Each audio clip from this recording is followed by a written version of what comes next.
juez, también amigo, decía que un fiscal es un juez sin imparcialidad y un abogado sin pasión.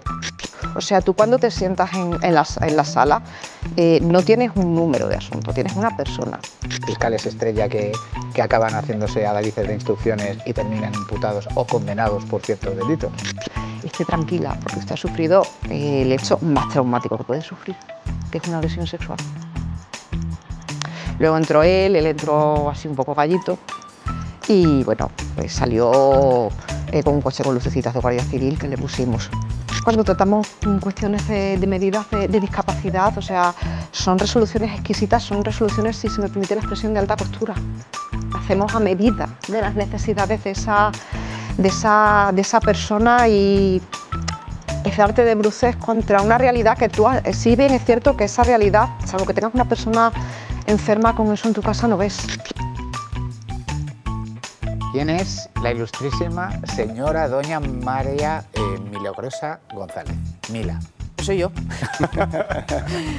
Soy la magistrada titular del Juzgado de lo Penal número 1 de Plasencia y soy una persona afortunada porque he conseguido dedicarme a una cosa que me apasiona, que es la judicatura en su vertiente de juez, porque tú sabes que cuando preparamos judicatura podemos elegir entre juez o fiscal y yo pues elegí juez y tuve la inmensa suerte de alcanzar esta meta por haber tenido un preparador que me cogió de la manita a la hora de la preparación de los temas y bueno, yo siempre digo que estoy donde estoy por él.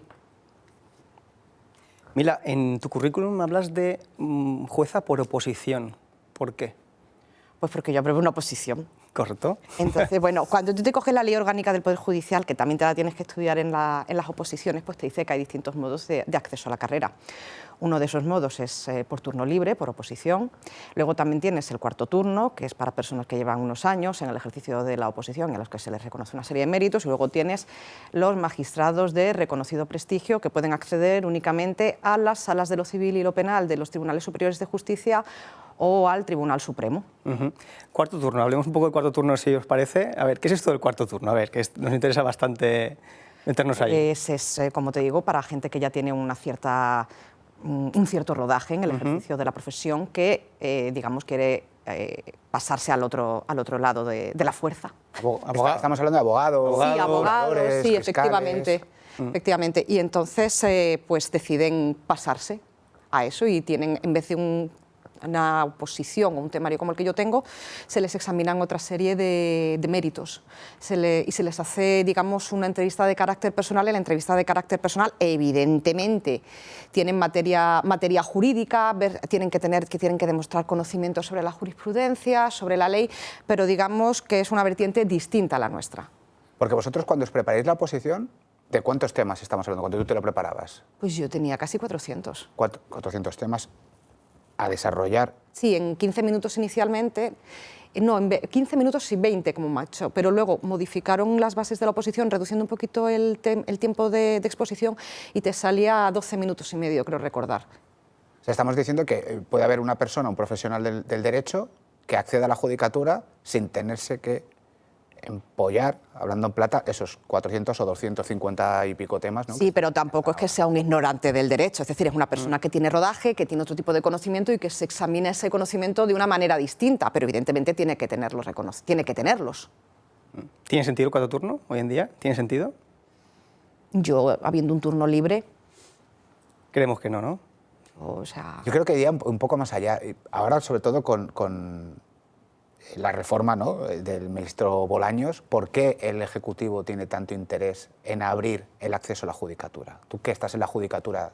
No sé, es que resultó muy llamativo que dijera que el 9,93%, creo recordar, de los magistrados ejercientes eran del cuarto turno, cuando la ley garantiza creo que era un 25%, si no me patina mucho la memoria. Sí, un cuarto. A ver, si es que tenemos turno libre, ¿por qué no fomentamos ese turno libre? Que, a ver, la oposición es una cosa que, a ver, es una carrera de fondo y tienes que estar muy motivado y, lógicamente, cuando suspendes, pues te llevas palo, te dices, joder, te deprimes un poco, pero es que luego la satisfacción de eso cuando terminas, cuando ves que el presidente del tribunal sale a verte, o sea, yo, por ejemplo, en una de las ocasiones que suspendí a mí el presidente del tribunal, o sea, mostró mucha empatía o sea, me dio ánimos para seguir adelante. O sea, cuando tú tienes a un jurista de esas características, que era un fiscal del Tribunal Supremo, diciendo, señorita, usted no se desanime, usted puede. Ostras, o sea, vale que tú sales mal del examen, pero que te digan eso es como, o sea, este señor ve que yo puedo hacerlo. O sea, y además es cuando, si él opina que tú puedes hacerlo, ¿por qué no? Además, tú tienes que ponerte como meta a juristas de esas características. Si él puede, yo quiero ser igual. Tienes que tener como metas alcanzar determinadas cotas de excelencia que tiene otra gente. O sea, yo siempre decía, yo quiero ser como mi preparador, porque mi preparador es la caña. Mi preparador sabe muchísimo. ¿Quién es tu preparador ya? Porque Sí, lo he dicho directamente. Venceslao. Venceslao. ¿Que ahora está? En la Sala Tercera del Supremo. El Tribunal Supremo. Venceslao, o sea, es una persona que tiene unos conocimientos absolutamente brutales, pero es mucho mejor persona que jurista, o sea, que ojo. Es que yo le considero mi papi jurídico. Ya. Yo le considero mi papi jurídico. Entonces yo decía, si él ha llegado ahí, ¿por qué yo no? O sea, y además que es una persona que te transmite tanto el amor por la ley como el amor por el trabajo. Volviendo al cuarto turno, que Juan Carlos lo ha introducido y me ha parecido muy interesante, cuarto turno, turno libre, y volviendo otra vez al tema de esta injerencia que estamos viendo últimamente del legislativo o del ejecutivo en el Poder Judicial, ¿puede ser una forma de introducir jueces, pues vamos a decirlo, de ciertas ideologías o de ciertas cuerdas menos profesionalizados que por el concurso oposición? Jueces amigos, te está preguntando Edu. Sí, Jueces amigos. Sí, no quería ser tan directo, pero sí. Jueces ¿Es posible que estemos hablando de meter jueces amigos en la judicatura? El turno libre garantiza todo, los principios de mérito y capacidad. Y a mí no saben quién soy hasta que llego al examen. No sé si su señoría está respondiendo a esta pregunta. Ha quedado respondida. Sí, ha quedado respondida. Yo me examino, yo hago primero un tipo test, se hace una criba de ese tipo test. Ese tipo test, cuando yo me examiné, comprendía temas de constitucional, comprendía temas de civil, comprendía temas de derecho penal, comprendía procesal civil y comprendía procesal penal. A partir de ahí hacemos una criba. Luego llegamos a los tribunales y el tribunal es exigente, es muy exigente. O sea, eso que se dice, por ejemplo, de que es que hay mucho hijo de juez metido en la carrera, no. Yo conozco hijos de jueces que se han quedado. Fuera por no estudiar. Por no estudiar, claro. Por no estudiar. De hecho, yo creo que en mi promoción éramos 204, creo que solamente había uno o dos que sus padres fueran magistrados, de 204. O sea, es una cosa simbólica. Es que también el resto de opositores se puede sentir un poco, un poco injusto para el resto de opositores, ¿no? Esta vía de acceso a la carrera judicial. Es que existe un turno libre. Es que existe un turno libre. Es que todos nos podemos presentar al turno libre. Exacto. Volviendo a la posición, cuando tú contabas el tema de que te podías elegir entre la Judicatura y el Ministerio Fiscal, dicen, un juez también amigo decía que un fiscal es un juez sin imparcialidad y un abogado sin pasión. ¿Cómo se toma esa decisión una vez aprobada la oposición de decir, no, yo quiero ser juez, no quiero ser fiscal? Yo es que no tuve que tomar decisión, lo tenía claro.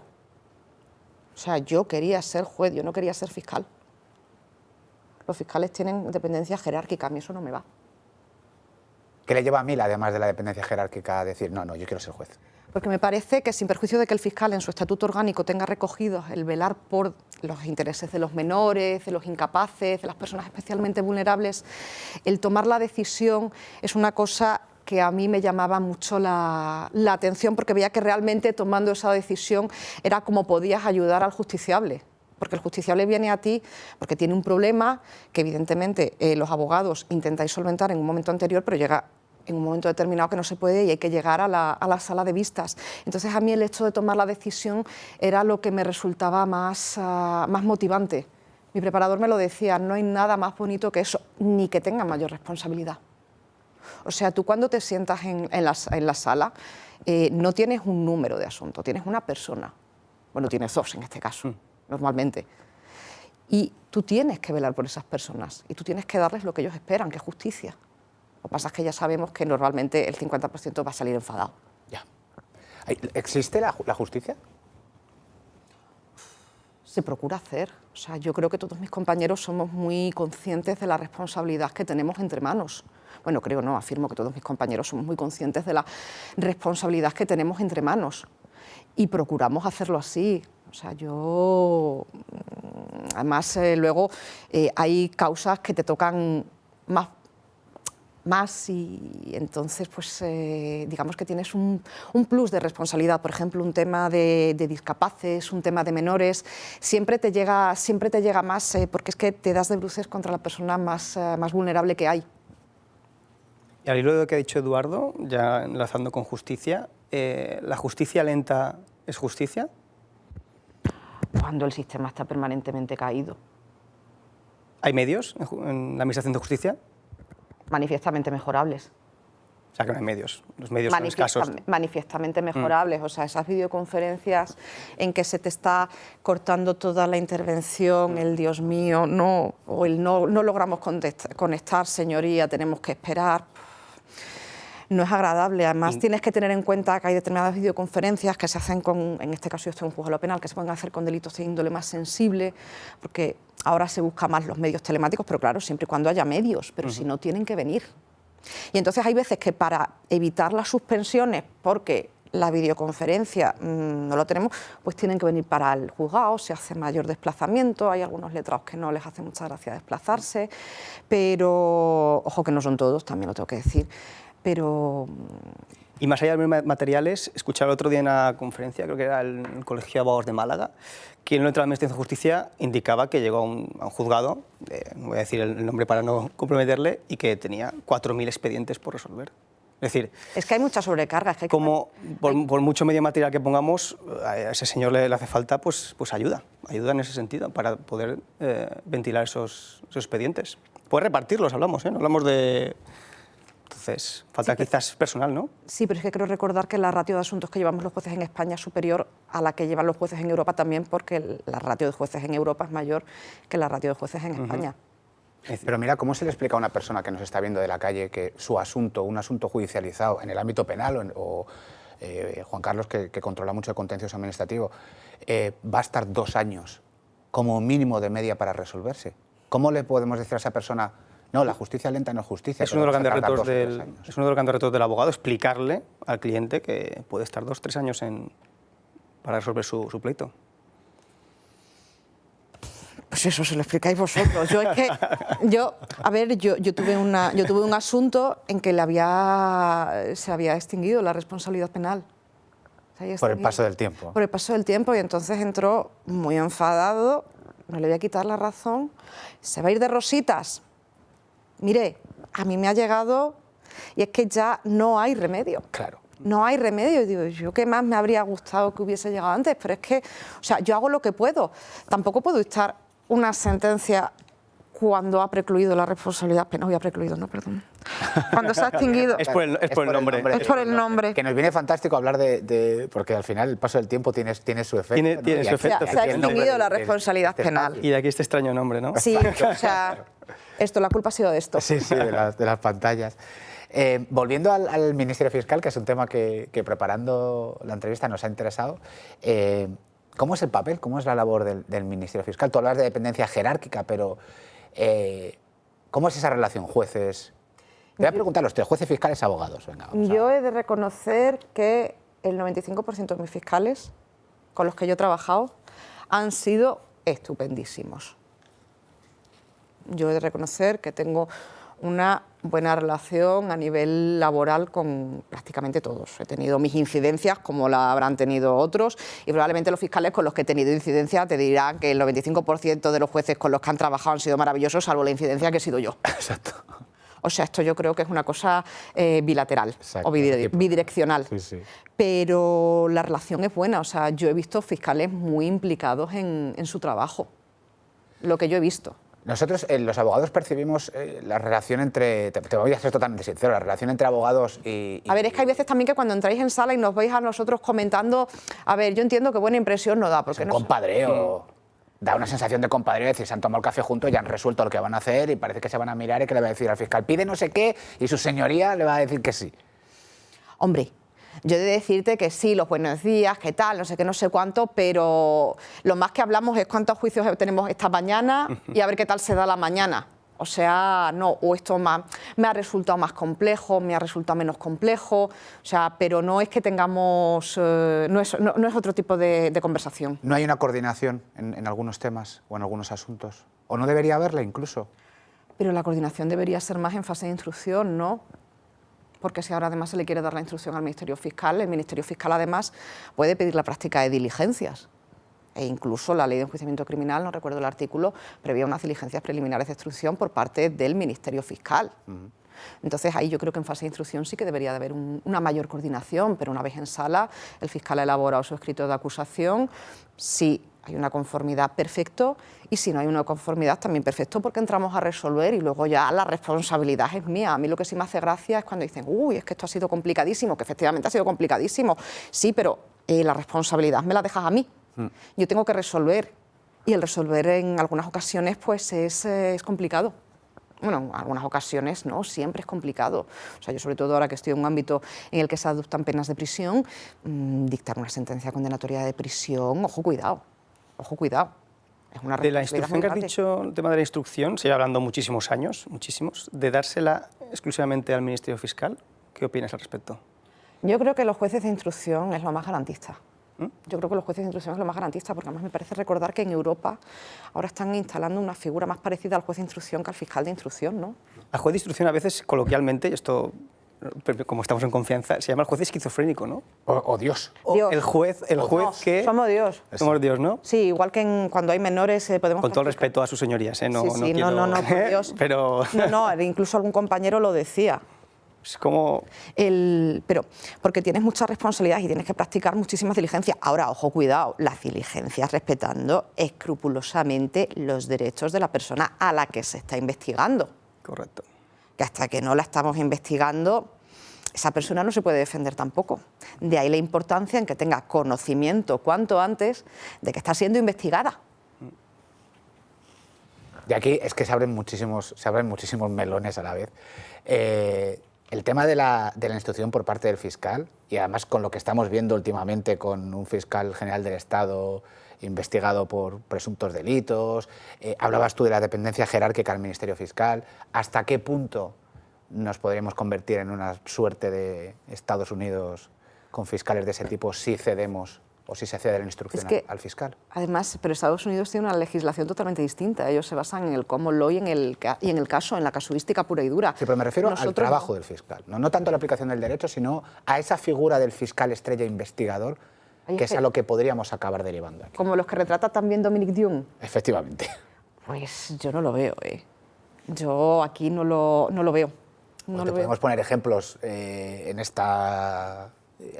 Baleares, por ejemplo, de fiscales estrella que acaban haciéndose adalices de instrucciones y terminan imputados o condenados por ciertos delitos. Yo es que creo que la figura del juez instructor es una figura que no está suficientemente valorada. Nosotros tenemos una responsabilidad muy grande entre manos porque una vez abierta la instrucción es cuando se inicia el derecho de defensa. O sea, nosotros somos una figura absolutamente garantista del derecho a la tutela judicial efectiva. Claro.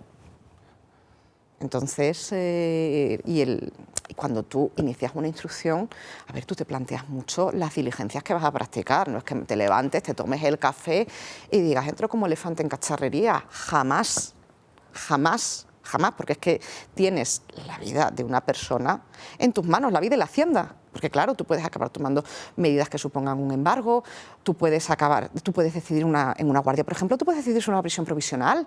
Ojo, tomar una decisión de la prisión provisional, o sea, yo recuerdo la primera vez que me enfrenté a ella, yo sudaba. ¿Cómo fue? Porque esto a la gente le interesa mucho y sobre todo, aquí te encierro dos temas. Uno, que nos cuentes cómo fue tu primera vez, y la segunda, qué es lo que se pondera, qué es lo que se tiene en cuenta para decidir si una persona va a prisión o no. A ver, mi primera vez fue, a ver, también estaba meridianamente claro, porque era un delito contra la libertad sexual, pero, o sea, tú lo tienes claro, sí, lo tengo claro, pero te ves a la persona por delante, dices, joder, ¿qué responsabilidad tengo ahora? A ver, pues tú miras la gravedad del delito, la protección de la víctima, sobre todo era un delito contra la libertad sexual, había sido una agresión sexual. Ella te partía el alma, o sea, era una instrucción, yo soy un cardo borriquero, cuando yo tomo declaración, vaya por delante, Pero yo le dije a ella, digo, mire, usted esté tranquila. Digo, usted no le tengo que preguntar por cosas, puede que no le guste lo que le voy a preguntar, pero yo se lo tengo que preguntar. Digo, ahora, nuestro tiempo es el suyo. A mí me da igual el tiempo que le tenga que dedicar. Si usted necesita parar, se para. Si usted necesita levantarse y dar un paseo, se levanta y da un paseo. O sea, a mí me interesa que usted, en la medida de lo posible, que yo entiendo que no lo es, esté tranquila, porque usted ha sufrido el hecho más traumático que puede sufrir, que es una agresión sexual. Luego entró él entró así un poco gallito, y bueno, pues salió con un coche con lucecitas de Guardia Civil que le pusimos. Un carruaje. Hablado de la prisión provisional, ¿qué pasa en este caso si luego se demuestra que esa persona no ha cometido ese delito? Es decir, y voy a hacer una pregunta sugestiva totalmente para que la declare impertinente. Pues si ya sabes que la había declarado. Las indemnizaciones que se están dando... Pues eso al Estado. Al Estado, pues cuéntanos un poco de eso. ¿Qué es lo que ocurre cuando...?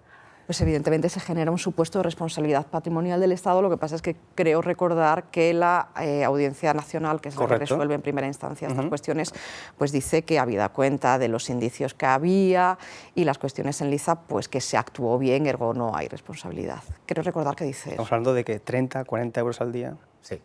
Es 38. Una persona que, en principio, no ha cometido ningún hecho delictivo. Bueno, no sé, estamos un poco... O sea, estamos hablando que la libertad de una persona puede valer 38 euros al día frente a una decisión que se alza como manifiestamente errónea, aunque luego, en ese momento, con los datos que había, puede decir, es que, hombre, era la decisión más plausible a tomar.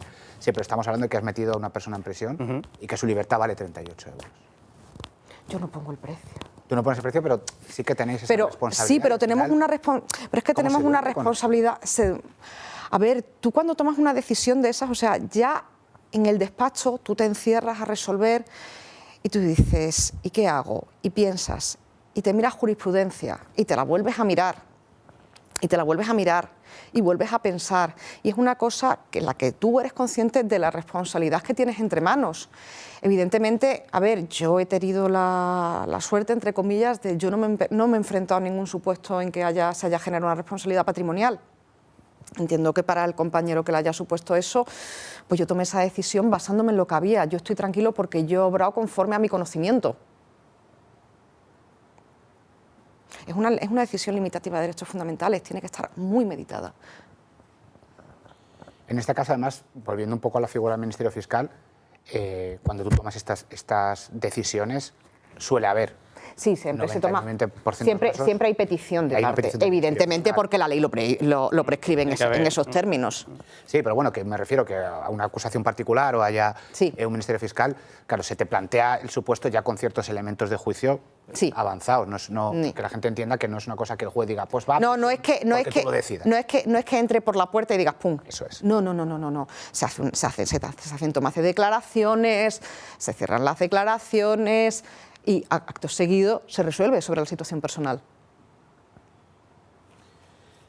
Hablando otra vez del Ministerio Fiscal, que es un tema hiper interesante, sobre todo... A ver, declaraciones, y quiero decirte también, y se hacen otra serie de diligencias, o pueden aparecer otra serie de diligencias incorporadas en el atestado, en fin.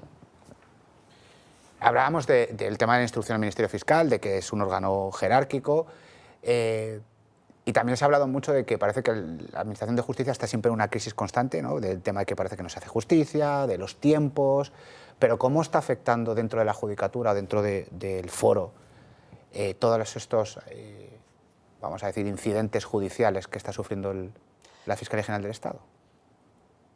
Hombre, pues la verdad es que es una situación que ninguno podíamos llegar a pensar que podía suceder, tener un fiscal general investigado.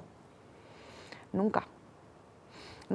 Yo, en fin, por mis circunstancias, tú sabes que yo llevo un tiempo en dique seco, pero sí que con compañeros que lo he comentado, pues estéticamente no nos queda bonito.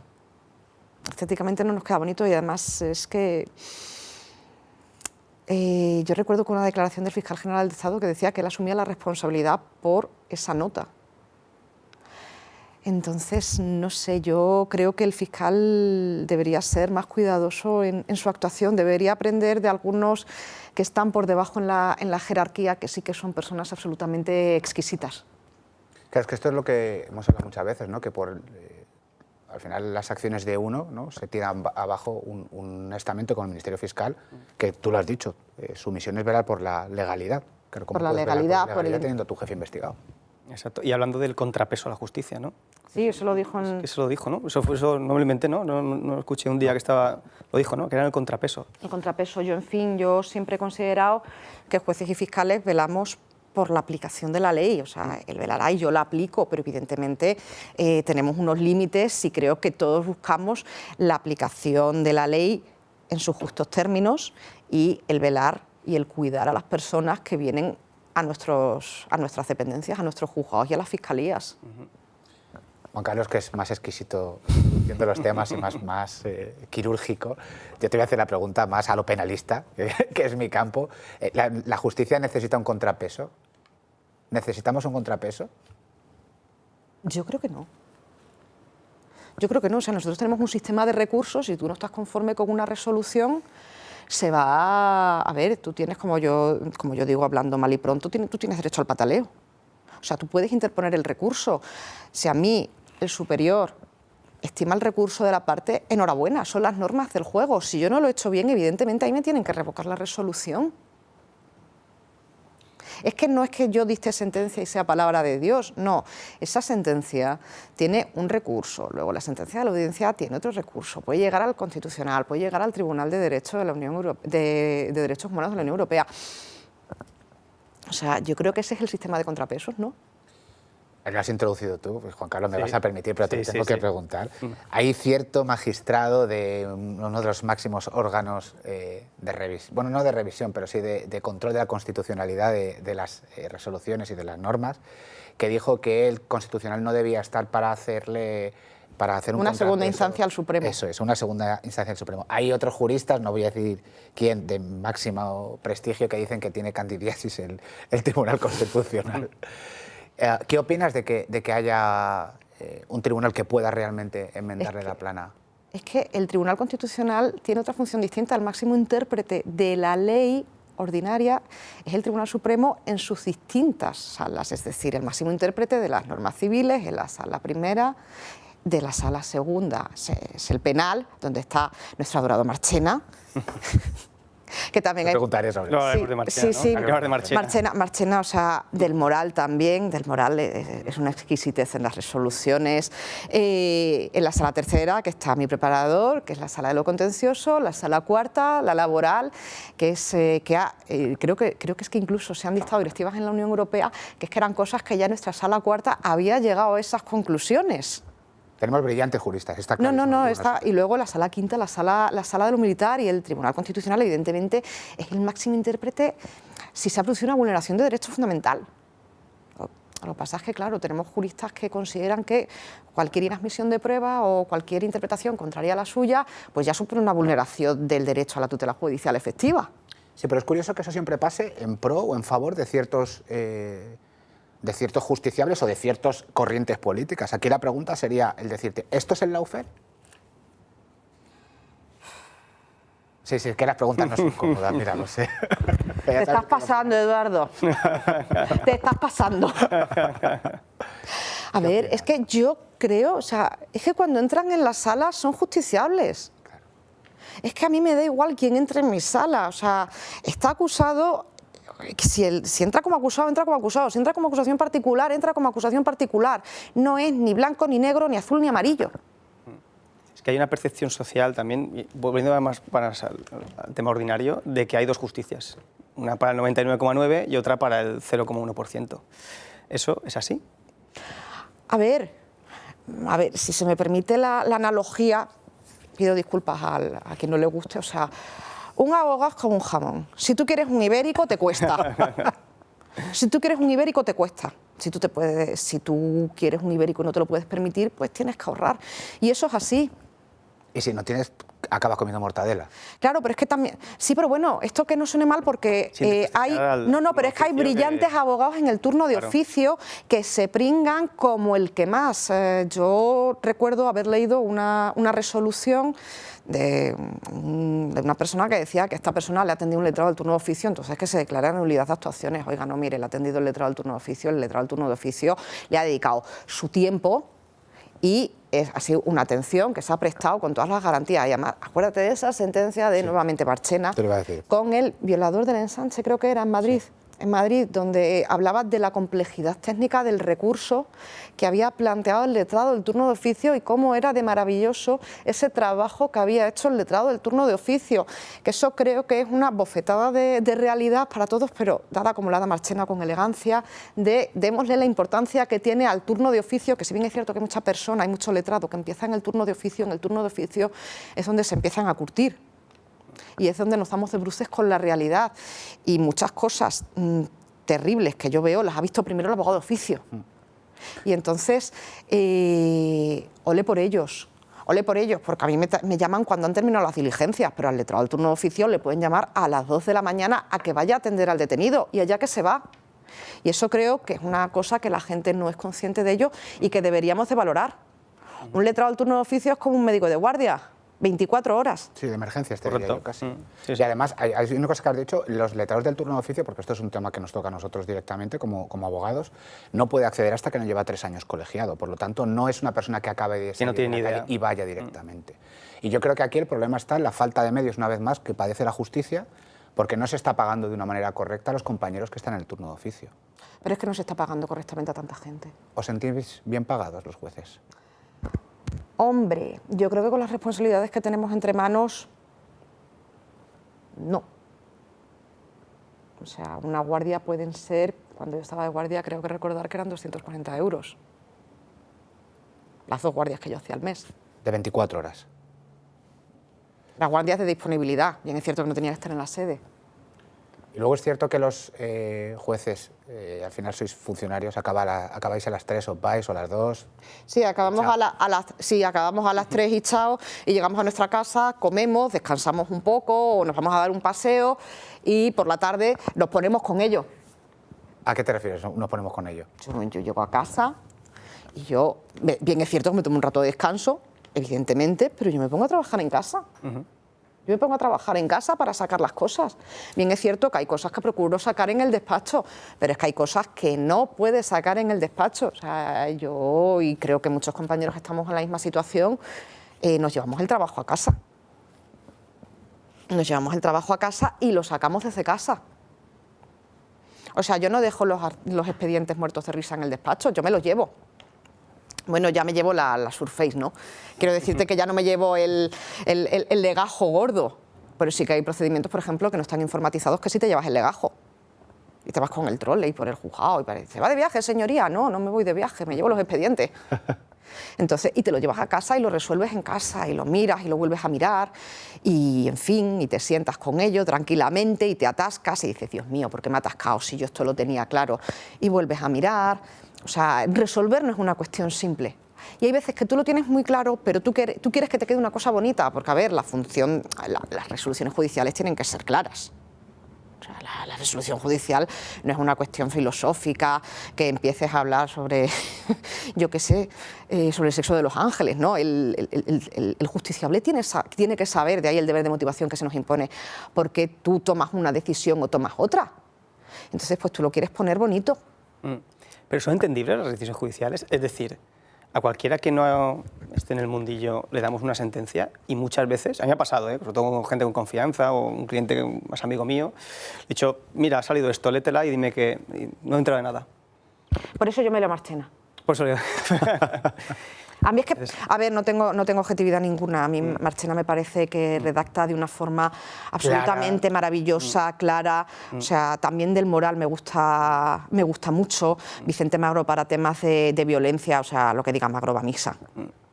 Sí, sí. O sea, porque te lo da todo, o sea, clarito. Por ejemplo, Magro, creo recordar que también fue el ponente de la sentencia de los guardias civiles de Alsasua. Sí. Esa sentencia es compleja, pero esa sentencia te recoge una cantidad de conceptos jurídicos explicados de una manera que dices, Dios mío, si parece que tengo a este hombre delante contándomelo claro, o sea, es como si fuese el profesor dándote la clase, o sea, es que hay momentos incluso como que dices, puedo levantar la mano para preguntarle y aquí tiene la respuesta.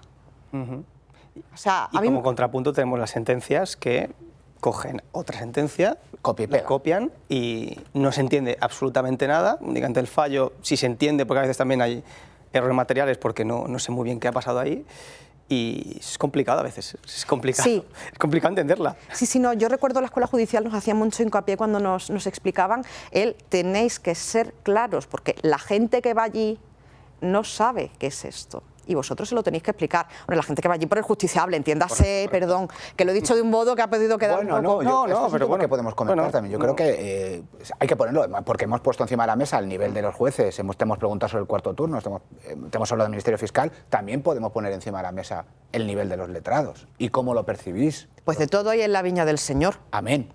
De todo hay en la viña del Señor y en todos los campos. O sea, tanto entre nosotros, como fiscales, como abogados del Estado, como letrados, o sea, como letrados de la Administración de Justicia, de todo hay. De todo hay. Pero la formación, evidentemente, es muy importante. Yo siempre digo que la ventaja que tiene la carrera judicial es que es una carrera que está viva, que te obliga a formarte continuamente y además creo que es una obligación que todos tenemos para garantizar los derechos del justiciable. La formación, además, es una cosa maravillosa porque te permite conocer a otros compañeros, te permite intercambiar opiniones y, a ver, tejer, entre comillas, una red de ayuda, porque si tú llevas poco tiempo ejerciendo, pues tú puedes tener una cosa clara, le preguntas al compañero y el compañero te dice, no, pues mírate tal resolución, mírate tal cosa, pues a mí me entró una cosa parecida. Y es una cosa, pues, que ayuda. Y es una muleta porque, a ver, cuando nosotros estamos solos en el despacho resolviendo, o sea, hay muchas veces que decimos, Dios mío, ¿cómo me ha podido caer esto? Qué complicado es. Sí, es complicado, pero tú tienes una responsabilidad que es resolverlo. Así que, valor y al toro. Exacto. Has hablado también... Vista, suerte y al toro. Has hablado de abogados, has hablado de fiscales. Te quiero preguntar sobre jueces, fiscales estrella, abogados estrella. ¿Eso cómo influye en el proceso? ¿Realmente notáis en el acto del juicio que hay una teatralización del proceso? Para mí el abogado estrella es el abogado del que yo aprendo. A mí me gusta el abogado que me estimula mentalmente. O sea, yo recuerdo, era que a mí me gusta poco el tema hipotecario. O sea, nada. Recuerdo un procedimiento que tuve que eran 2 letrados sobre un tema de una calificación en el registro de la propiedad. O sea, yo estaba con los ojos como platos, estaba en una nube jurídica, o sea, por la exquisitez, el conocimiento, la exposición. O sea, yo estaba diciendo, Dios mío, o sea, ha venido Dios a verme. O sea, letrado demandante, letrado demandado, Dios. O sea, era una cosa absolutamente maravillosa. Entonces hubo que practicar diligencias finales. Me dijeron los letrados, bueno, señoría, se las mandamos por escrito, ¿no? Digo, no, o sea, venís aquí, que por favor, unas conclusiones por escrito, no me pueden hacer esto, señores letrados, no voy a volver a encontrarme con 2 mentes como ustedes, juntas, jamás en una sala. Señorías, se echaron a reír, no nos diga esto, por favor, nos parece que es un poco exagerada. No fui exagerada, me he podido encontrar con una en un lado, en otro, pero juntas, no. O sea, y eran unos abogados, o sea, traían un conocimiento, o sea, para mí eso es el abogado estrella. Para mí eso es el abogado estrella. Un letrado, pues tal sentencia, y tú, pues señor letrado, por favor, dígame otra vez esta sentencia. Apuntas el número de sentencia, te quedas en casa luego ya cuando la consultas, ostras, qué buena, cómo se lo ha currado. A mí el abogado que viene de hoy los cielos y la tierra te sonríen, hoy llega al fondo de tu alma el sol, hoy te he visto y te he mirado, hoy creo en Dios, hoy crees en Dios, por cierto, Dios soy yo, no. Para mí el letrado estrella es el que me hace ser mejor. O sea, para mí es un letrado que veo que se ha trabajado la causa, igual que para mí el juez estrella es el juez que me motiva a alcanzar la excelencia. Ese es el juez estrella y ese es el fiscal estrella. 100%, ¿no? En cuanto a la mediatización de los asuntos, porque ahora estamos viendo, por ejemplo, vamos, si te parece, a comentar casos muy mediáticos, caso Aldama, Koldo, Begoña, Rubiales. Estamos viendo la teatralización del procedimiento penal en este caso, lo estamos viendo comentados, como hemos comentado fuera de micros, en las fuentes del derecho posmodernas, ¿no? En los medios de comunicación. El caso Rubiales lo estamos viendo en directo. Claro, esto... Sí. En directo. O sea, estamos viendo A ver, yo es que ahí están en el índice de derechos fundamentales. O sea, además, no hay que olvidar, que se parte de una presunción de inocencia. La presunción de inocencia es lo que rige el derecho penal. O sea, no existe la pena de telediario, ¿no? No, no debería. No debería, ¿no? Bueno, de hecho hay una sentencia de Antonio del Moral donde habla de los juicios paralelos. Que no para lerdos, que sería otra cosa diferente también. Sí, sí. En algunos casos se confunden. Por eso lo digo. En algunos casos se confunden, pero ya se hace eso y una cosa es lo que se diga afuera y otra cosa es lo que pasa en sala. Claro. Lo que pasa es que tampoco nos vamos a engañar. Si los tienes todo el día en televisión, te ponen en la cabeza un bombo. O sea, yo creo que debía haber una mayor formación por parte de las personas que van a tratar esos temas. O sea, si son abogados, pues evidentemente es que les presume una formación para hablar de esos temas, pero si son periodistas creo que debería de haber una mayor formación. Son temas muy serios. Igual que yo no me puedo poner a hablar sobre cuestiones médicas. ¿Quién soy yo? Claro. Pero yo me Es como si yo es como si me meto a hacer una pericia forense. ¿Pero tú qué formación tienes? Ninguna. Bueno, pues sois peritos de peritos los jueces, ¿no? Eso es lo que... Yo valoro. Supuestamente... Yo valoro la prueba pericial, pero claro, a mí me ha marcado el Tribunal Supremo los parámetros para valorar esa prueba pericial. O sea, la sana crítica, también tengo que valorar la formación del perito. Claro. Es decir, si yo tengo que valorar, por ejemplo, los daños en un aparato de aire acondicionado, en un tema civil, por una subida eléctrica, me viene, por ejemplo, un perito mercantil y me viene un técnico de aire acondicionado blanco y en botella, ¿no? Ya.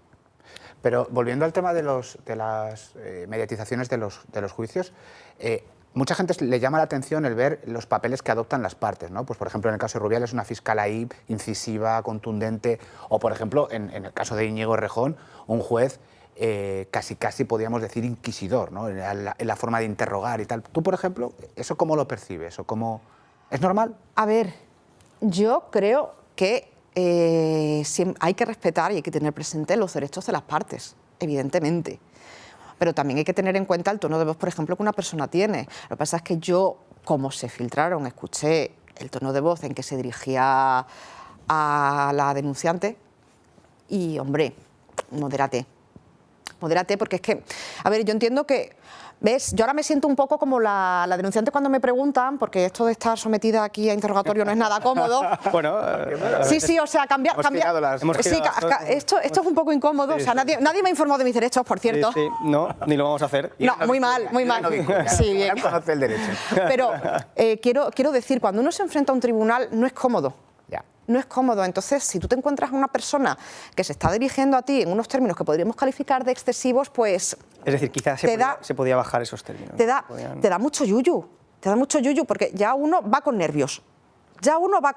Y ya uno puede meter la pata. Y es así. Entonces, claro, tenemos que tener en cuenta también el tipo de delito por el que se está interrogando. O sea, a ver, te puedes permitir, entre comillas, y permítanme, valga la redundancia, ser más incisivo, yo qué sé, con un delito de conducción bajo la influencia de bebidas alcohólicas que con una agresión sexual.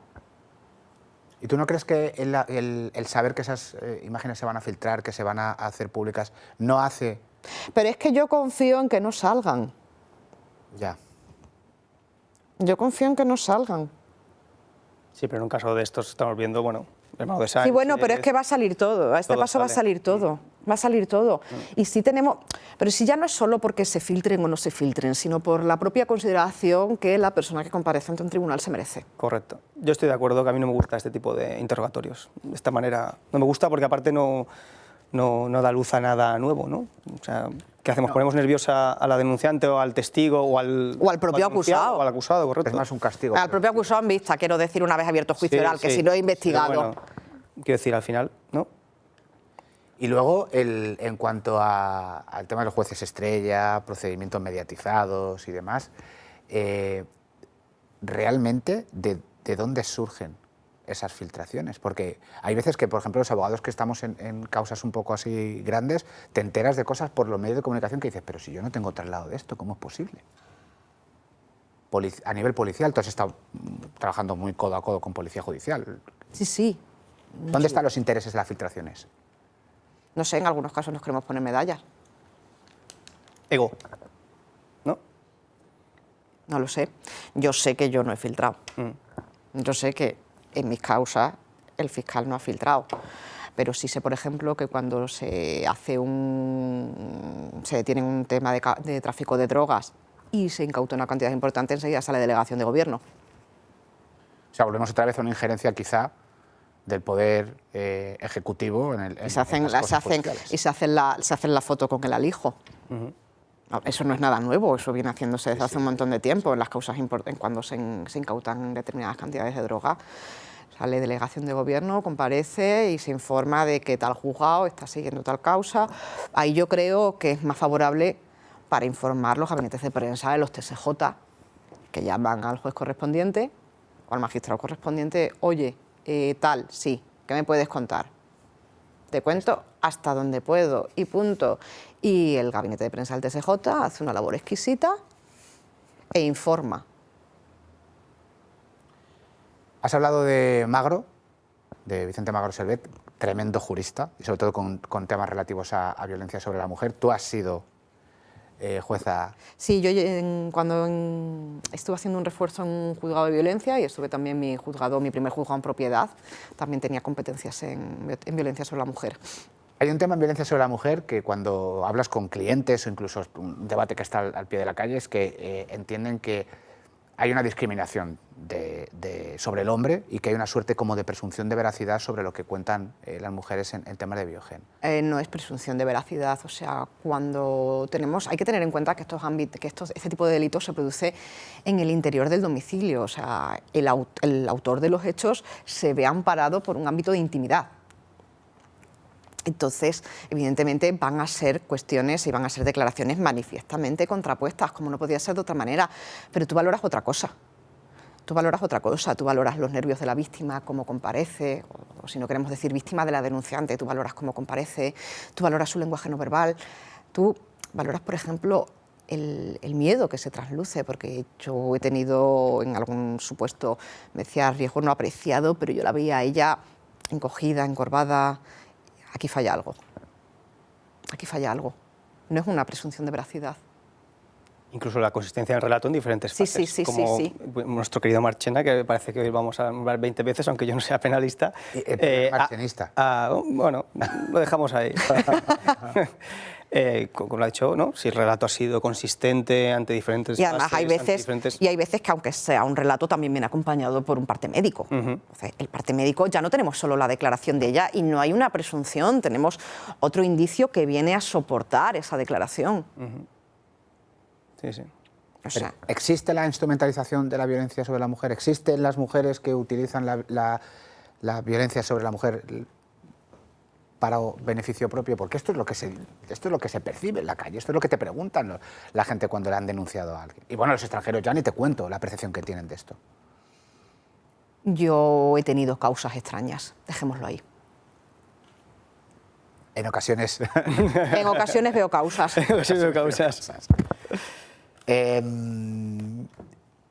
Has hablado de violencia sobre la mujer. Yo creo que no podemos no tocar este tema, que es el tema de la ocupación, que es un tema que preocupa muchísimo a la gente. Aquí Juan Carlos, que es un crack en este Bueno, un crack tema. tampoco. Sí, no, sobre todo el tema de la confusión que hay hoy en día de allanamiento, ocupación. Es decir, a día de hoy parece increíble. La gente sigue pensando que sale, se toma un café, vuelve a su casa y no puede echarlos. Y eso, bueno, sabemos que es manifiestamente falso, pero seguimos con ese relato. Son distintos tipos de delitos. Efectivamente. ¿Nos puedes explicar un poco la diferencia entre allanamiento uno y de usurpación? ellos, el allanamiento, si no me patina mucho la memoria, creo recordar que está en el 200 del Código Penal. Si no me patina mucho la memoria. 202, creo que es, pero da igual, el artículo. No, pero lo digo por la importancia que tiene, porque a nivel sistemático están los delitos contra la intimidad, creo recordar. 202. Y luego, Y 245. y luego el 245, que está en sede de delitos contra la propiedad, que es la ocupación. A ver, la diferencia está en que en el allanamiento no hay intención de quedarse y se perpetra sobre algo que constituye morada, es decir, donde yo tengo establecido mi domicilio y donde yo vivo. Y la ocupación es quien ocupare o usurpare un bien inmueble de titularidad ajena que supuestamente no constituye morada. Supuestamente, pero luego vemos que sí constituye morada. ¿A qué te refieres? Pues que hay veces que se ocupan, evidentemente, viviendas que constituyen morada aprovechando, por ejemplo, unas vacaciones. Exacto. ¿Y aquí entonces? Es un allanamiento. El Supremo, yo creo que se está cansando de cada año decir lo mismo que viene diciendo, no sé si muy bien para explicar a fuerzas de cuerpo de seguridad, jueces de instrucción, por favor. Fiscales, hay instrucciones, pidan medidas cautelares. Vamos a ver, da igual que sea una segunda residencia, es un allanamiento.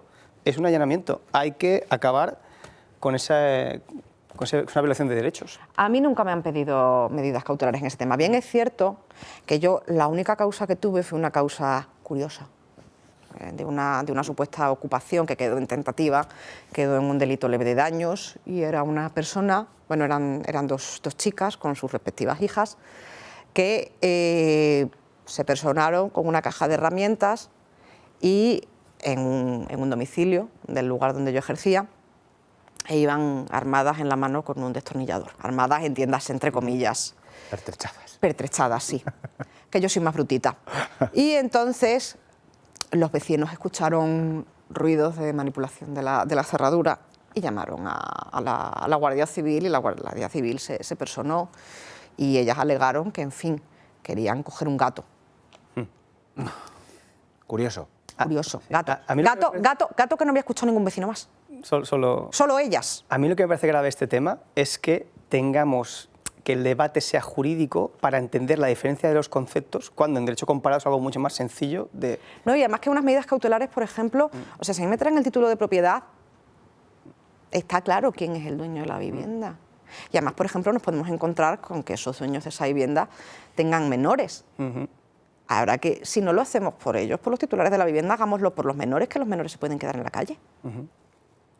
Claro, mira, pero como jueza, aquí hay que preguntártelo así a la bocajarro, con alegría. ¿Dónde está el problema entonces? Que el fiscal... Es que ni el fiscal ni la parte. Pero la parte no tiene por qué ir con abogado, es que claro, estamos dejando la carga a la parte de decir, no, es que si no vas con abogado estás muerto. Es que ¿para qué está el Ministerio Fiscal? ¿No tiene que velar por la legalidad?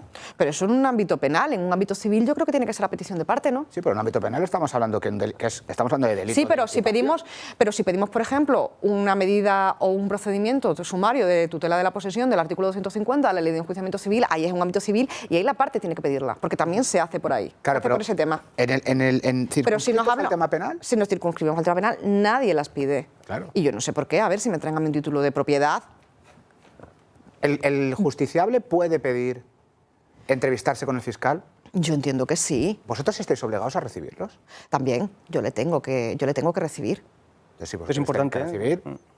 Lo que puede más, puede lo menos. El fiscal debería tener, o tiene la misma obligación, que es recibir al justiciable, porque, como hemos dicho, tiene que velar por la legalidad.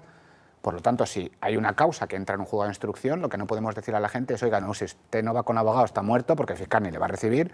Quizá el punto está en que la circular de la Fiscalía General del Estado, donde dice señores fiscales deberían actuar de esta manera, ya que tienen unidad de actuación. Efectivamente, hay una parte que diga, oiga, entrevístese con el justiciable y solicite la medida cautelar. Sí, correcto. ¿No? Sí. Porque tú como jueza, ¿qué es lo que pondrías encima de la mesa para valorar si adoptar una medida cautelar de desalojo inmediato? Evidentemente el título de propiedad. Además del título de propiedad, vale, yo te pongo... Valoraría también la situación personal de esa persona, valga la redundancia. ¿Del propietario o del ocupa? El propietario. El propietario. ¿Y aquí el ocupa dónde está? ¿Para qué están los servicios sociales? Tenemos una administración pública que no hace su función y está para eso, ¿no? Yo planteo el debate porque son las preguntas que, igual que a ti, Juan Carlos, nos llegan de la gente que está en la calle. Los servicios sociales también tienen una obligación. Los servicios sociales también tienen una obligación y esos ocupas, en vez de tomarse esas libertades, entre comillas, deberían consultar primero con servicios sociales, digo yo. Correcto. Bueno, incluso en las demandas civiles se da traslado de los recursos sociales que hay, no va nadie luego a preguntar. Ya solo esa falta de interés ya denota, pues creo que está ahí es un jeta, que ya lo denota. Y la administración pública, sobre todo en un tema de materia de vivienda que corresponde a las comunidades autónomas, tiene que hacer un esfuerzo en... habría que construir más vivienda social, habría que invertir en eso. Tiene que dar una solución la administración pública. No puede ser que el particular tenga que soportar procedimientos de un año y medio, por mucho que no sea su morada. No, esto es que no puede ser. No puede ser. Inquilino ocupas. El inquilino que te arrienda una vivienda y desde el primer momento te falla el pago. ¿Estafa por negocio criminalizado?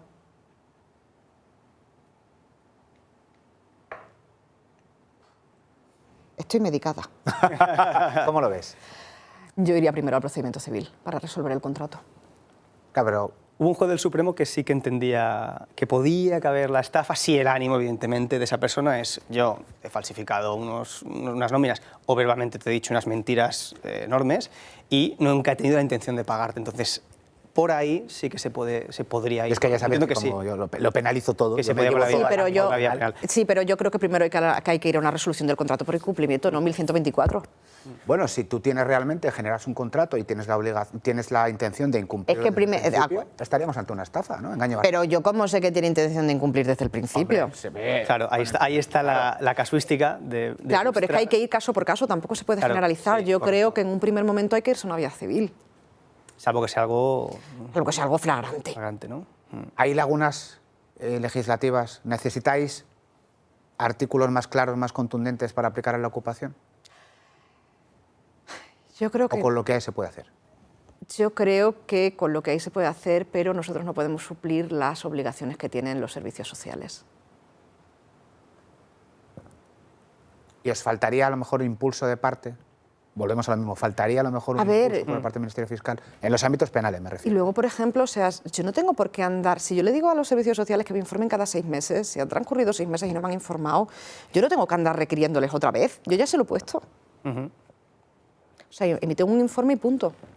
Contencioso se ve mucho que ya no se va contra la Administración, sino contra el funcionario responsable de la emisión de esa determinada resolución, de ese determinado cumplimiento. Y ya se están viendo resoluciones, bueno, sancionadoras, porque no puede ser.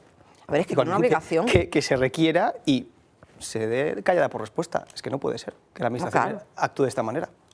Hay una dejación de funciones en ese sentido, ¿no? Correcto, correcto. Y habría que ir un poco más, ya no solo a la Administración que somos todos, sino a esa persona responsable y que emita el informe. O sino que justifique el motivo por el cual no ha podido emitir ese informe en el plazo que se le ha dado, que le ha dado la autoridad judicial. Sería interesante también.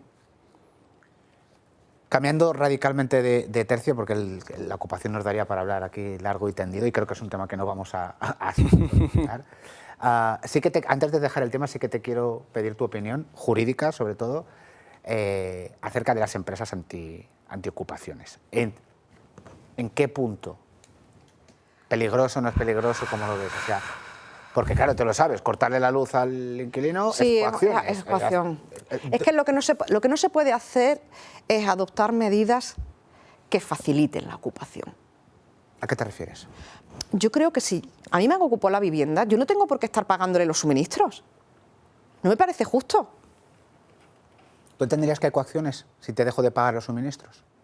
Hombre, yo entendería que es que yo no tengo por qué pagárselos. Vamos, yo lo entiendo, que yo no tengo por qué pagárselos. La factura me la están pasando a mí. Luego cuando nos encontramos, por ejemplo, el señor que se dedica a llenar el agua de la piscina, que pone la calefacción a todo trapo y se encuentra una persona con unas facturas de 2.000, 3.000 euros, ¿por qué lo tiene que pagar si no está él en su casa? No son gastos que le está generando. O sea, ¿a ti qué te parecería que yo te pasase la gasolina de mi coche?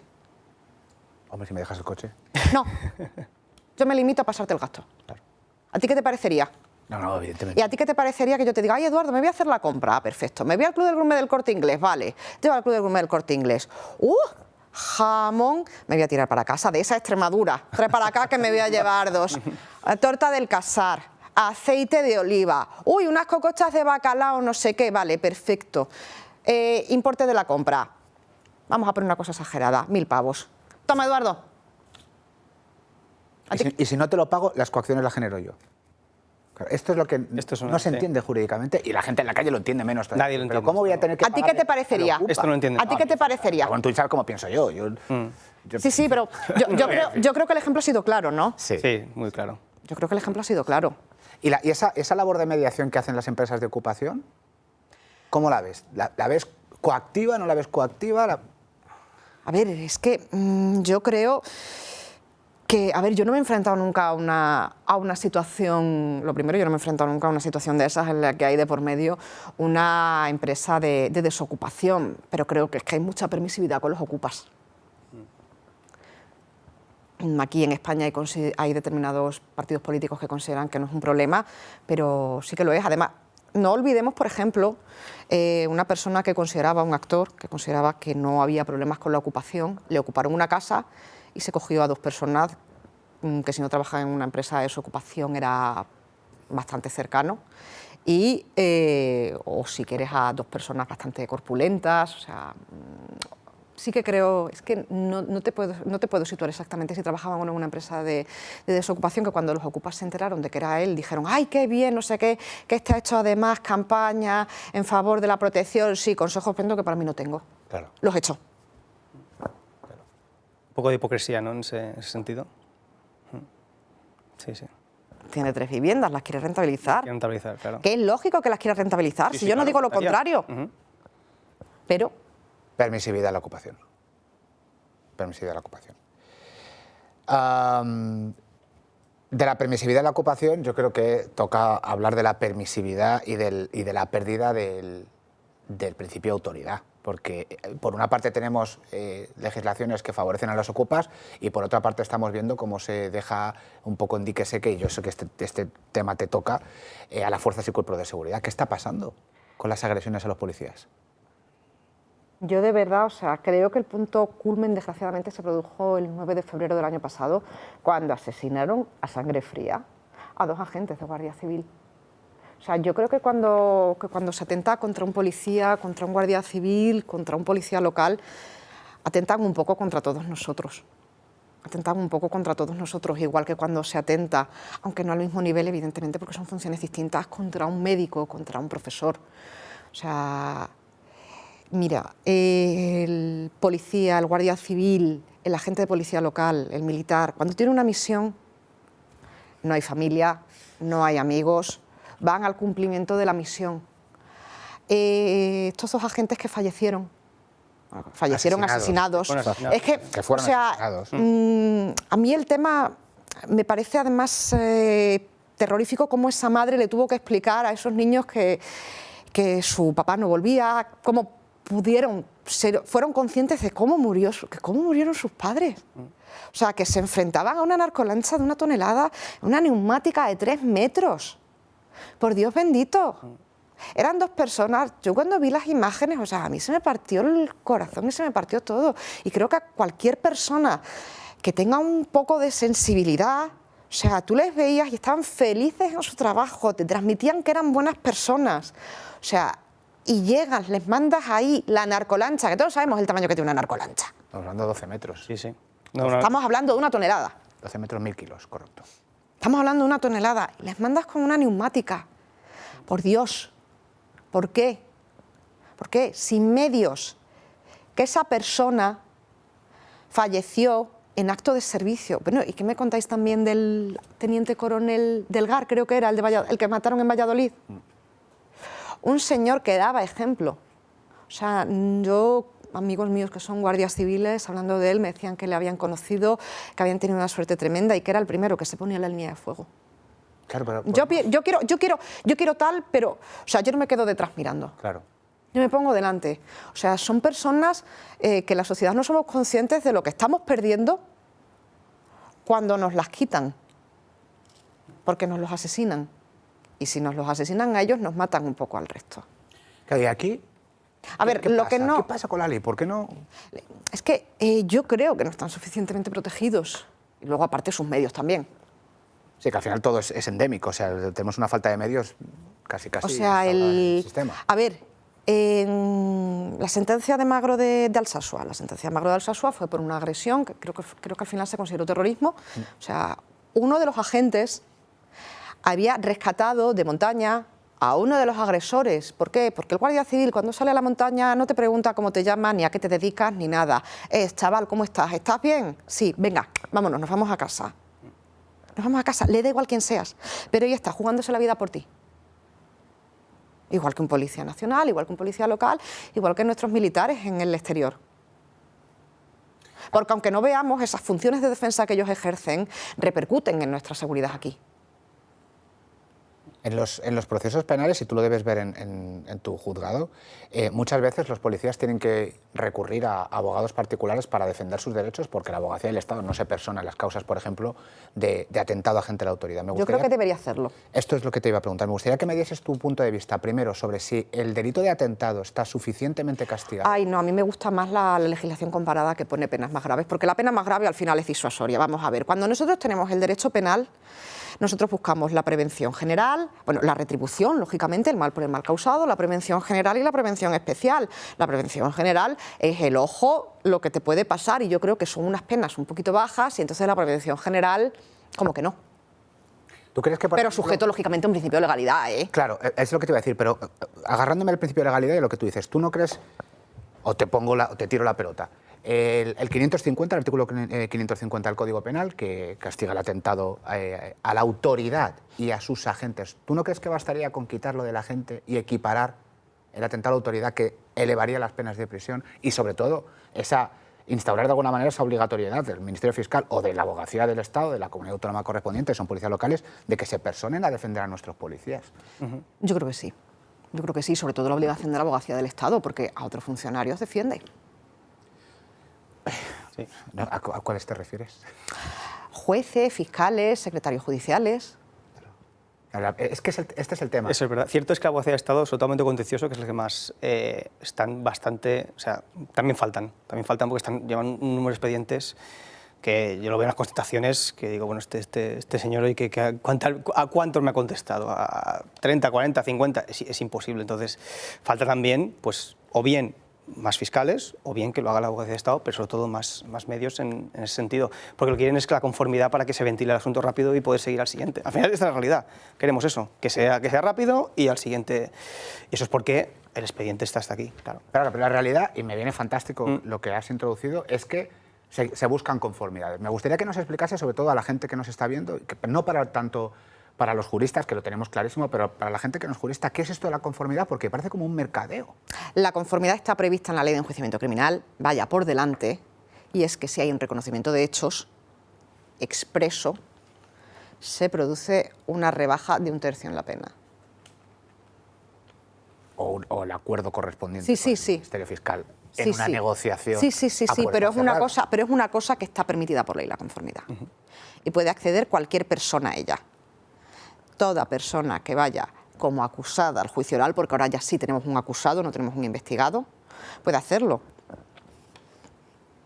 Pero eso, en el ámbito policial, por ejemplo, los delitos de atentado, da la paradoja de que por esa conformidad, por esa negociación, y yo sí que lo voy a utilizar, por ese mercadeo a la baja con el fiscal para, por economía procesal, ahorrarnos el procedimiento, da lugar a condenas ridículas. De multa, ¿no? Claro. Que tú como jueza, cuando tú ves que han agredido a un policía, con la sensibilidad que tú tienes, que dices, ahora tengo que sentenciar esto. Ay, pero es que una multita.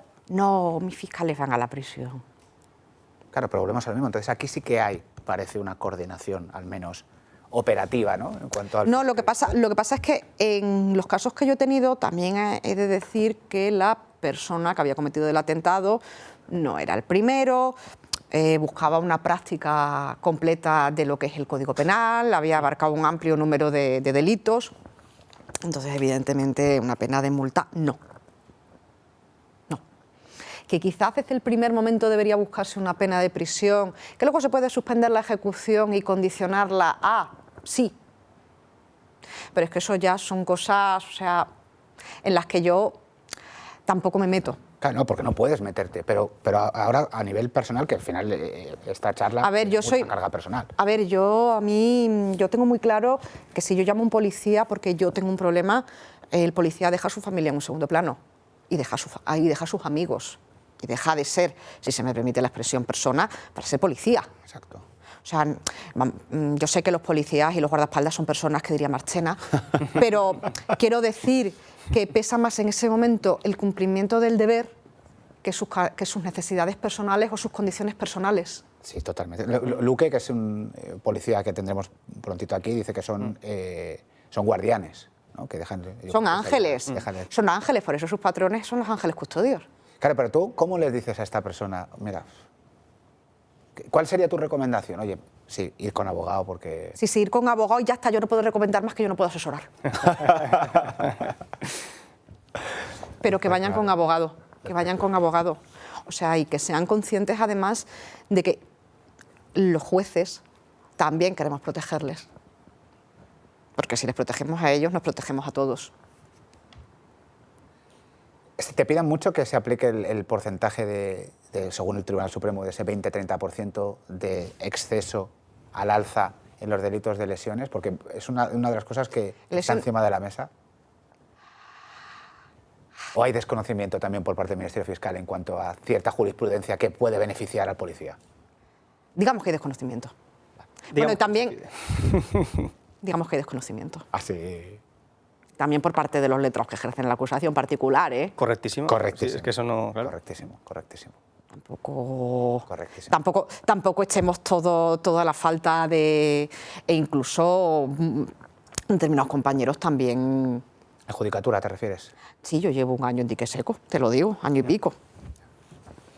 ¿Por qué se suspenden las penas? Porque la gente no entiende esto de, bueno, le van a condenar a prisión, sí, pero va a entrar en prisión. No. ¿Por qué? No, porque la pena es de menos de 2 años. Eso es una falacia. Cuéntanos. Eso es una falacia. A mí, el Código Penal, en su artículo 80, me dice que el juez o tribunal, excepcionalmente, podrá suspender la ejecución de las penas privativas de libertad que no excedan de 2 años por un periodo de 2 a 5 años, siempre y cuando se den una serie de circunstancias. En primer lugar, que no sea rehabitual. Bueno, en primer lugar, que la pena no exceda de los 2 años de prisión en su totalidad. O sea, aquí no vale dividir pena. Esto no es como la caja de yogures, que no quiero los 6 y me llevo 4. No. Que no sea rehabitual, que el Código Penal te la definición de rehabitual esos efectos. Y, en tercer lugar, que tenga las responsabilidades civiles satisfechas o que tenga un firme compromiso de cumplimiento de esa responsabilidad. De esa responsabilidad civil, para lo cual ayuda mucho que tenga un poquito pagado cuando te piden esa responsabilidad. Voluntad de pago, ¿no? Sí. Que haya voluntad de pago. Sí. Ahora estás hablando de que el juez podrá excepcionalmente, sí. Pero es una práctica común en los juzgados. De hecho, en algunos es casi automática. Sí, porque se piensan que si conforman ya directamente va la suspensión adosada. Pero eso es un grave error. Eso es un grave error. O sea, yo considero que la pena, evidentemente, tiene sus fines, hemos hablado antes de ella. La pena está sujeta a un principio de legalidad que aparece recogido en el artículo 25 de la Constitución, aparece recogida también en el Código Penal, creo recordar que en el artículo 1 ya hace mención a ese principio de legalidad. Además, es una disposición sancionadora, o sea, principio de legalidad y exquisitez a la hora de definir qué se entiende por pena, evidentemente. Y a partir de ahí, pues yo valoro las circunstancias del sujeto para conceder o no una suspensión de la ejecución de la pena privativa de libertad. O sea, no va de serie. No va de serie porque es que la prevención especial, que es que el sujeto se piense la consecuencia, si lo vuelve a hacer, hay veces que no ha funcionado. Es decir, tú no puedes tener un sujeto con, a ver si a bote pronto, un tocho de hoja histórico penal de tamañas características y que te venga el letrado y que te diga, se suspende, señoría. Hombre, no. Hombre, no. No, señoría, es que los antecedentes penales están cancelados, que ese es otro requisito, que estén los antecedentes penales cancelados o que sean susceptibles de cancelación. Ya, pero mire, señor letrado, se le ha suspendido muchas veces, es que vuelta la burra al trigo. Luego también tenemos supuestos específicos en temas de deshabituación, cuando son personas que han cometido los delitos por su grave dependencia o adicción a drogas tóxicas, estupefacientes y sustancias psicotrópicas, porque tampoco podemos obviar que hay personas que delinquen precisamente por su adicción a este tipo de sustancias y son personas que, quizá el término que voy a usar no guste, pero son personas que están enfermas y que necesitan un tratamiento, pero como todo tratamiento médico, necesita un consentimiento y sobre todo a la hora de resolver sobre esa suspensión tiene que estar ya sometido a tratamiento. No es señoría, es que va a empezarlo. No, mire, lo puede empezar en prisión. Claro. Y hay gente, a ver, es muy satisfactorio cuando ves que ha cumplido el tratamiento y que esa persona puede hacer una vida normal. Es muy satisfactorio. Porque sí, los jueces también tenemos nuestro corazoncito. Todos. Yo sí, lo que pasa es que procuro ocultarlo. Pero, a ver, hay cosas, por ejemplo, cuando tienes temas de menores. O sea, yo tuve un reconocimiento de una menor que tenía una edad mental de... no llegaba a los 2 años. Yo la vi entrar en la sala Yo me emocioné cuando la vi, porque me pareció el ser más vulnerable que yo había tenido delante. Entonces, pues, le hacías el reconocimiento y tú decías, ¡ay, mi niña! Y tú decías, tú tranquila, o sea, tú te ponías como Superwoman, yo te cuido. Yo te cuido. Entonces la niña con su lengua de trapo te contaba que tenía un perrito que se llamaba Pepe, te hablaba también del profesor, bueno, del profesor no, ay, se me va la... ¿Es verdad que tendréis corazón al final los Sí, jueces, no, eh? eso Es verdad. Eso denota... Ay, es que no me sale el término, Jobar, perdón. Buscamos otro.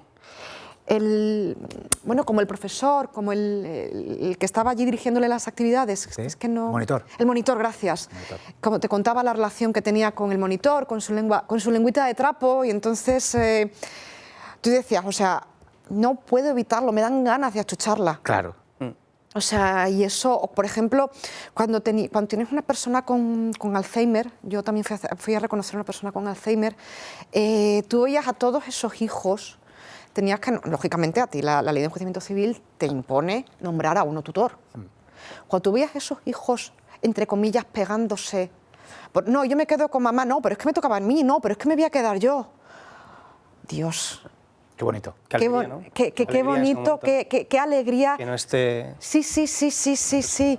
O sea, y además es que veías a la señora y la señora, porque era una señora en este caso, la señora se te quedaba, a ver, ya tenía mucho deterioro, pero se te quedaba mirando y de repente te cogía la mano.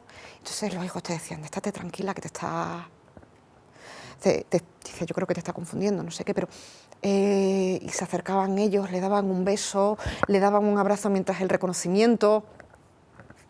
O sea, son cuestiones que te llegan. Nosotros, por ejemplo, cuando tratamos cuestiones de medidas de discapacidad, o sea, son resoluciones exquisitas, son resoluciones, si se me permite la expresión, de alta costura.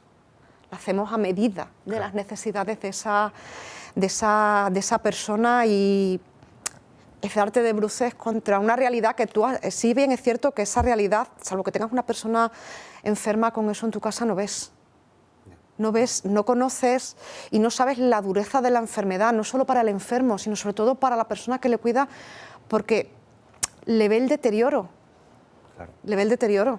Te estoy viendo, y además te estoy viendo emocionarte y me ha venido a la cabeza que igual que con las fuerzas y cuerpos de seguridad, ¿cómo cuidáis vuestra salud mental? Porque vosotros veis lo peor del ser humano, lo mejor del ser humano, y además estáis muchas veces tomando decisiones que, como tú decías, que te las llevas a casa y que van en tu mochila al final. ¿Cómo tratáis vuestra salud mental? ¿Tenéis ayuda? Hay un servicio de prevención de riesgos laborales en el Consejo.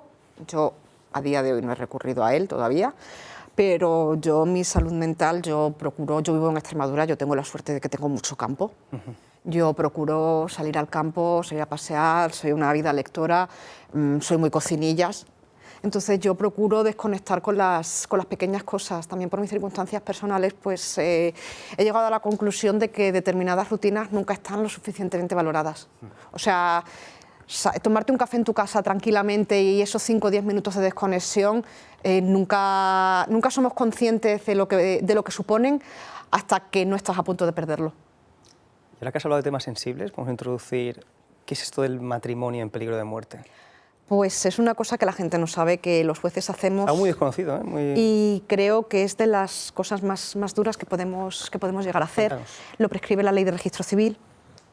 Y entonces, bueno, antes casábamos los jueces, ahora casan los secretarios judiciales, pero yo me voy al supuesto... Los secretarios judiciales no. Los letrados de la Administración de Justicia, perdón, es que yo soy de la antigua nomenclatura, discúlpenme todos ustedes, yo soy de la antigua nomenclatura y pues por eso he utilizado ese término, pero en fin, sé que son letrados de la Administración de Justicia. Y ahora en la actualidad el casar es una cuestión que les compete a ellos, pero antes casábamos los jueces y entonces cuando una persona está en artículo mortis es que está en peligro de muerte y es un matrimonio que se celebra pues fundamentalmente para determinar ya las cuestiones patrimoniales, pero es un momento en que es muy triste y tú estás haciendo una especie de labor de acompañamiento de esas personas. O sea, yo he llegado a desplazarme al hospital haciendo las prácticas con mi compañera, que era además la juez encargada del registro civil, y bueno, pues ella me dijo que en esas circunstancias no era idóneo que yo fuera, pues porque había pasado una enfermedad parecida a la que estaba pasando la persona que se encontraba en ese riesgo inminente de muerte. Entonces yo le hice una pedorreta a ella. Yo voy, ¿no? Sí, yo voy que me tengo que curtir. Ella puso cara, lógicamente, porque la experiencia siempre es un grado, y entonces pues ella lógicamente es una persona también muy sensible y me dijo, no vas a aguantar. Sí, yo aguanto. Entramos en urgencias, pasamos al box y yo no aguanté.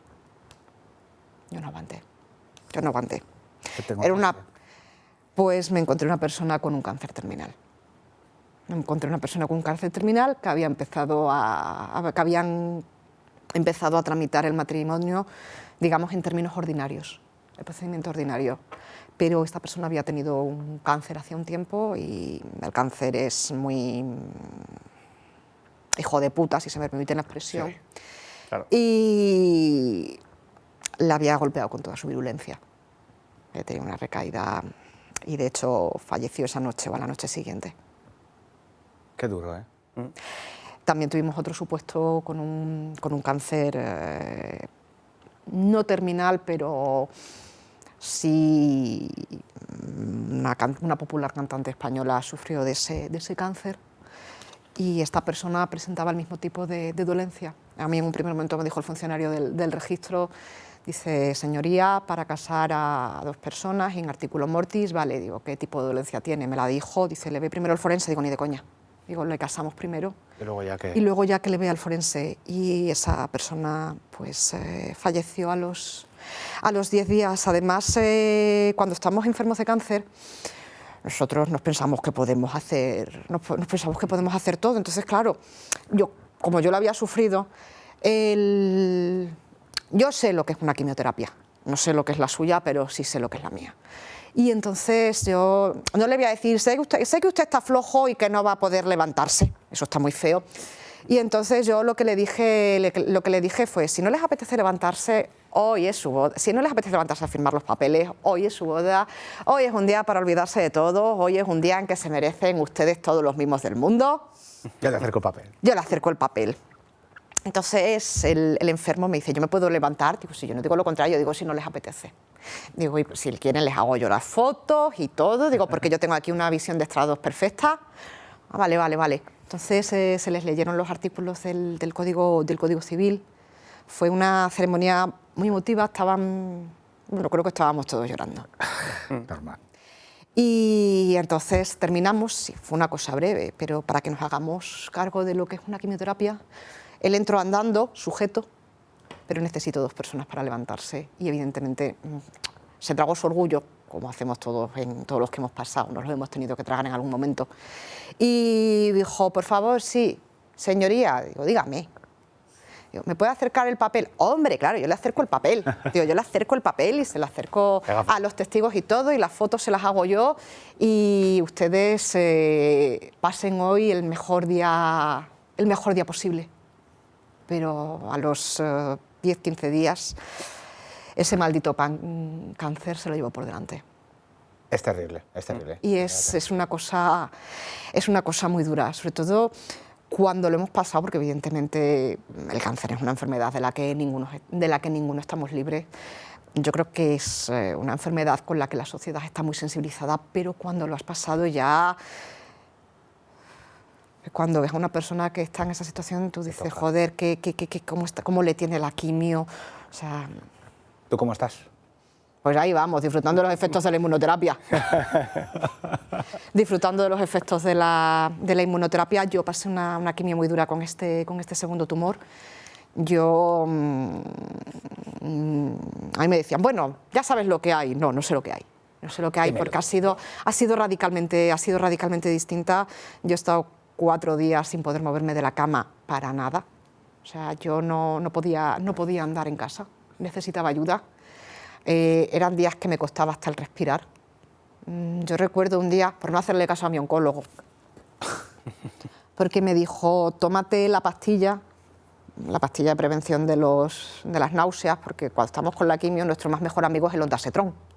Por lo menos a mí es la pastilla que me recetó el oncólogo para prevenir las náuseas.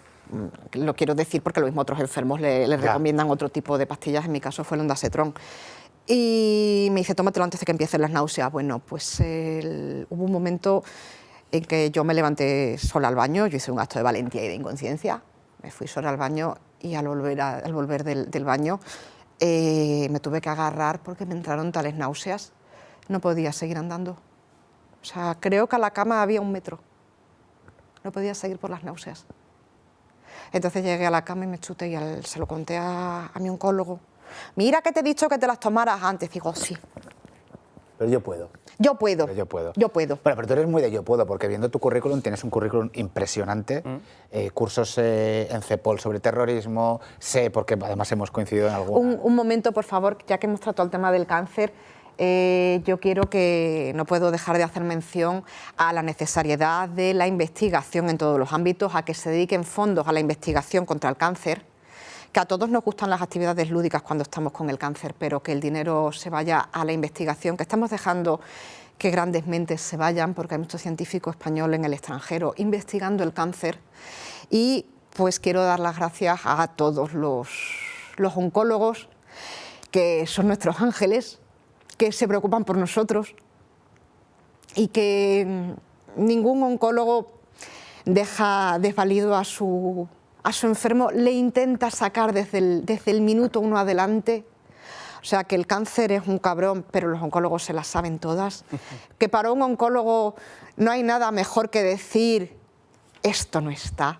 Yo recuerdo un día que estaba muy de bajón y entonces me dijo Santi, Mila, te voy a enseñar una foto que te va a gustar. Y yo, Santi, oncología, foto, ¿me gusta? No veo la relación de los conceptos, ¿eh? Y me dice, mira tus marcadores, del primer al segundo ciclo bajaron muy poco, pero a partir del segundo ciclo pegaron un bajón bestial. Y luego recuerdo también la ilusión de Santi cuando me hablaba de la inmunoterapia, o sea, parecía que la había descubierto él el día antes.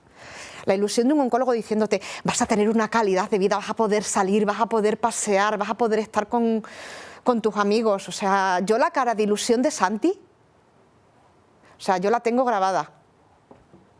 A ver, es que al final un profesional disfruta con su trabajo, sí, ¿no? El oncólogo es verdad que tiene... El oncólogo tiene una coraza de 3 pares de narices, pero es un tema difícil. Es un tema muy complejo, o sea, pero yo la ilusión que me transmitió, vamos a empezar con la inmuno, verás, ya que has pasado la quimio, dice, verás qué bien, dice, verás qué calidad de vida vas a tener, o sea, estaba como un niño al que le habían dado una bolsa de chuches gigante. Sí, sí, sí. O sea, esa era la sonrisa de la ilusión que te transmitía. Qué bueno. Bueno, pues desde aquí ese agradecimiento. Sí. Y es lo que te decía, no queríamos terminar sin... Bueno, lo que he dicho, tienes un currículum brutal. Además nos conocimos hablando de Derecho Aeronáutico en AESA, en Madrid. Un tema muy interesante. Es un tema fantástico. Abarca todo. Esto loco, un tema... ¿De qué me están hablando? Pero para acabar, que nos queda un minuto escaso, te voy a pedir, nos ha volado el tiempo, que nos digas cuál es tu vinculación con las Fuerzas Armadas. ¿Cómo es esto de los cazas que hay ahí? Me da miedo volar. Sí que paradójico, ¿verdad? Dedicada al derecho aeronáutico y me da miedo volar. Entonces, hablando con mis guardias civiles del destino, dije, señoría, ¿quiere ir usted a la base aérea de Talavera? Digo, pues sí, pero esta gente no tiene nada mejor que hacer que aguantarme. O sea, no tienen misiones. A ver, el ala 23, la base de Talavera, se dedica a la formación de los futuros pilotos de caza del Ejército del Aire. Señoría, déjenos que le gestionemos la visita. Bueno, me hicieron una visita que yo acabé disfrutando como una niña. Me montaron en el simulador, me dieron unas explicaciones maravillosas, me enseñaron los cazas, bueno, y a partir de ahí pues comenzó mi vinculación y luego pues les comenté en el primer curso de APROCTA, porque tú y yo nos conocimos creo que en 2021. Bueno, pues me dije que en el primero que se organizó aquí en Palma de Mallorca, que iba a hacer aquí una charla para controladores, y entonces el coronel que estaba allá entonces, ¿y por qué no nos lo das a nosotros? Digo, es que es la primera que hago, es que es un peñazo. Y bueno, en fin, que me acabo llevando. Y entonces pues de ahí comenzó mi vinculación con ellos. Muy bien. Pues Mila, muchísimas gracias. Nos has acercado el mundo de la judicatura. Sí, muchas gracias, Mila, por este esfuerzo, por esta parte humana que a veces el público desconoce de los jueces. De verdad que te lo agradecemos, porque denota, bueno, dignifica todavía más la profesión y estamos profundamente agradecidos de esa exposición. Y de verdad, muchísimas gracias. Pues ya está. Muchas gracias a vosotros. Ha sido un placer, de verdad que has dado un plus a que tengamos un poquito más de confianza en la justicia. Muchas gracias. Gracias. Gracias.